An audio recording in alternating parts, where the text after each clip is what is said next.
I have a question for you. If you're a person who likes to record videos and edit them, how do you edit? Do you just edit on your phone? Do you go to CapCut? Do you use Final Cut or DaVinci Resolve? Well, up until now, I would typically edit on Final Cut. If I needed captions or something, I would go into CapCut. But then Final Cut just added that feature. They're really late to the party.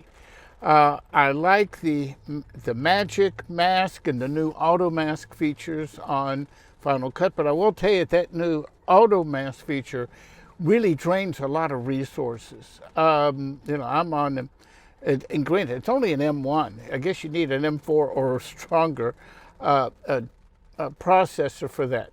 But it really slows down my Mac Studio. It's an Ultra chip, and it's just, it's kind of tough to use. So right before Apple announced their update that they were adding captions and a few other features, as well as that auto mask, I went on and said, I want to learn how to use DaVinci Resolve. I'm retired, I have time, I enjoy editing. I never learned how to use that program, and I got to tell you, it is intimidating. And I started off watching a few different tutorials. Some of them I really didn't like. They would either go too fast or too slow. And then I settled in on the tried and tested Ripple training. I'm about halfway through that, and that's pretty good. Originally, I was trying to use multiple screens and go through and edit to where I would watch what they would do, and I would hit pause, and I'd go over and try to duplicate it. I did that for a few episodes, and I said, boy, this is making me crazy. So what I did, I just started watching the episodes, and that's good.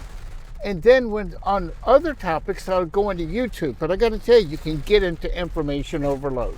Why am I saying this? Well, because it's raining, I'm driving to go get pizza, and I figured, maybe there's some other people who have experience with DaVinci Resolve who can give me some tips or words of wisdom. That's it for now. I'll see you next time.